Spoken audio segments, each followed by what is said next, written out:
wahenga wanasema safari yoyote ile basi huanza kwa hatua moja, na mimi nipo katika hatua ya kwanza kabisa katika uwanja huu wa Daxing hapa Beijing kuelekea mkoa wa Yunnan, ambako kule nataka kujionea mambo mbalimbali ikiwemo utamaduni uliosheheni, lakini namna vile vile wanavyoboresha na kuendeleza zao la kahawa. Pia nasikia kwamba kuna soko kubwa kabisa katika Asia la maua kule Yunnan. Kwa hiyo vyote hivyo na hamu sana ya kutaka kujionea mimi mwenyewe kwa macho yangu.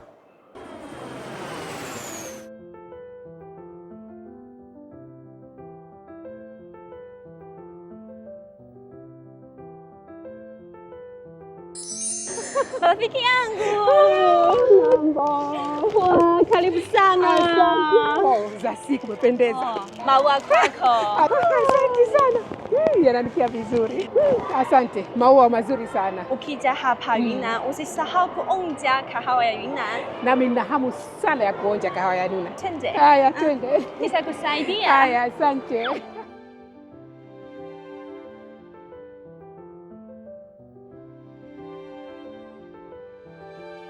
Twende tukanywe kahawa. Kahawa tayari. Ladha nzuri.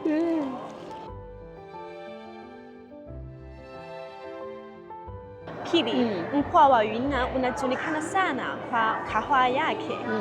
Baadaye tutaonja. Sawa. Na mimi nina hamu sana ya kuonja kwa sababu nataka nione alafu nilinganishe kati ya kahawa ya Yunnan pamoja na kahawa ya nyumbani Tanzania.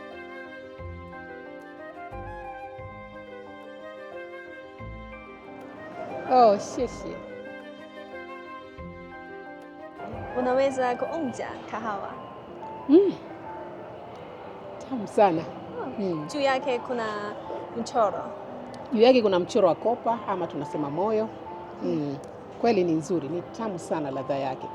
Na hii ni aina gani ya kahawa? Ni aina ya Kuisha. Ni aina mpya ya Yunnan.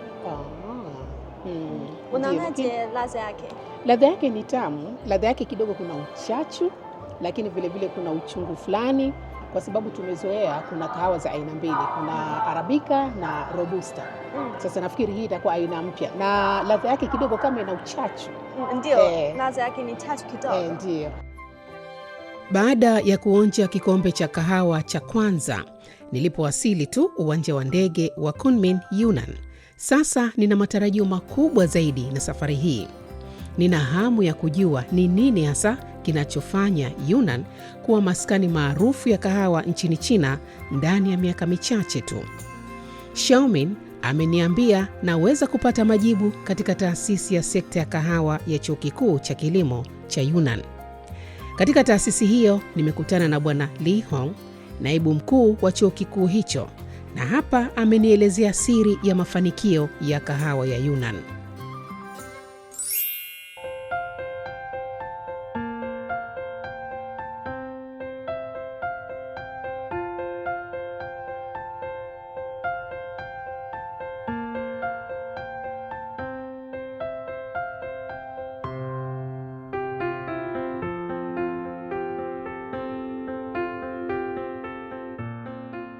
Chapa za kahawa za hapa Yunnan zinafanyaje, yani zinachukua juhudi gani mpaka kutoka kwenye usafirishaji wa malighafi hadi sasa zimekuwa ni kwamba zinasafirisha bidhaa zenye ubora wa juu kabisa?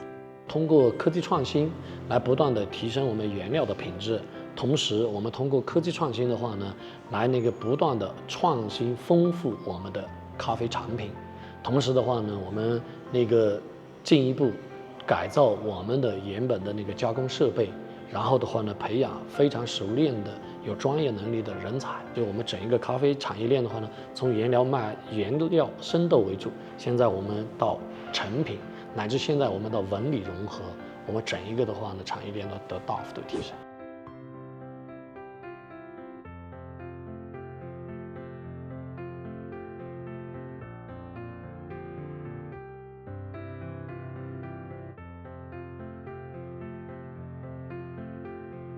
Kahawa ya urafiki inayochanganya buni ya Yunnan na buni ya Arabica ya Afrika inatoa harufu nzuri, ikiashiria ustawi wa urafiki na ushirikiano kati ya China na Afrika. Xiaomin ameniambia maduka ya kahawa ya Yunnan yamevumbua vinywaji vya kahawa vyenye ladha tofauti. Sasa ataniongoza kunipeleka kuonja ladha mpya katika mtaa wa kahawa wa Shunjin.